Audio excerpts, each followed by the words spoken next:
টাকা নিয়ে বনের পথ ধরে ভয়ে ভয়ে বাড়ি ফিরতে থাকে। এমন সময় সেই বনেরই যজ্ঞ কাক নামে এক চোর পাখি টোনাকে দেখে ফেলে। আর টোনার হাতে টাকা দেখে যজ্ঞ কাকের ভীষণ লোভ হয়। আর যজ্ঞ কাক বলে, বাহ, আজ তো আমার কপাল খুলে গেছে। ওই কাঠুরিয়ার হাতে কত টাকা! ওই টাকা সব যদি আমি লুট করে নিতে পারি, তবে তো দুদিন আমি বাড়িতে শুয়ে বসে খেয়ে দিন কাটাতে পারবো। আমাকে আর দুদিন চুল করতে হবে না। যাই, টাকাগুলো ওই কাঠুরিয়ার কাছ থেকে লুট করে নিয়ে আসি। এই কথা বলে যজ্ঞ কাক টোনার সামনে যায় আর পথ আটকিয়ে বলে, কি মশাই, এতগুলো টাকা নিয়ে কোথায় যাচ্ছ? সব টাকা কি একা একা ভোগ করবে? আমাকেও একটু দিয়ে যাও। দাও তো দেখি, দাও দাও, টাকাগুলো আমাকে দিয়ে দাও। কেন? আমার টাকা আমি তোমাকে কেন দিব? সরে যাও বলছি, আমার সামনে থেকে সরে যাও। আমি কিন্তু এখন চিৎকার করে ঘরের সবাইকে ডাক দিব। আমার টাকা আমি কিছুতেই দিব না তোমাকে।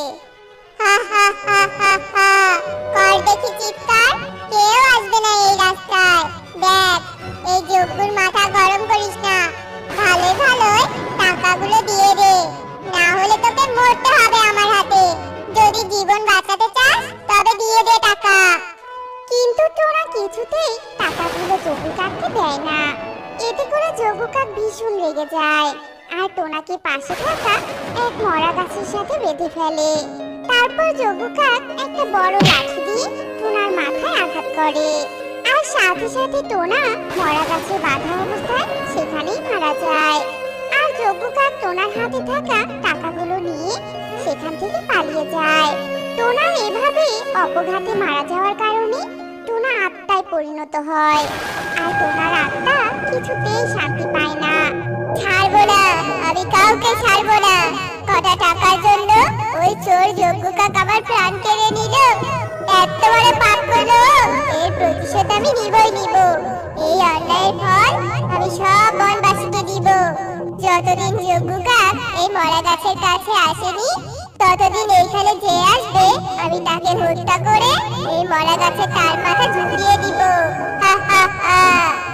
একদিন রাতে, একি কবুতর, আমি তো শুধু কিছু খেতে চেয়েছিলাম, কিন্তু এখানে এসে যে একদম সোনার আপেল পেয়ে যাব তা তো কখনো ভাবিনি। কবুতর, আমাদের তো কপাল খুলে গেল। চলো চলো, সবগুলো আপেল দিয়ে এখান থেকে কেটে পড়ি। বিউটি পার্লার এমন কথা শুনে কবুতর সোনার আপেল দেখে তার চোখ যেন লোভে চকচক করে ওঠে। তুমি ঠিক কথা বলেছো বিউটি, এই সোনার আপেল তাড়াতাড়ি পেরে নিয়ে এখান থেকে কেটে পড়ি। এই বলে কবুতর আর বিউটি পায়রা যখনই সেই মরা গাছের সোনার আপেলগুলোতে হাত দেয়, তখনই সোনার আপেলগুলো অদৃশ্য হয়ে যায় আর পাখির মাথায় রূপান্তরিত হয়। তা দেখে তারা দুজনেই ভীষণ ভয় পেয়ে যায় আর বলে, কোথায় সোনার আপেল? এ তো দেখছি মরা গাছে পাখির মাথা ঝুলে আছে। ওরে বাবা রে বিউটি, এটা কোনো ভুতুরে গাছ হবে। এক্ষুনি এখান থেকে পালাতে হবে আমাদের। কবুতর যখন বিউটি পায়রাকে এ কথা বলছিল, এমন সময় সেই মরা গাছ কাঁপিয়ে তার ভিতর থেকে টোনার আত্মা বেরিয়ে আসে আর ভয়ঙ্কর আওয়াজ করে বলে,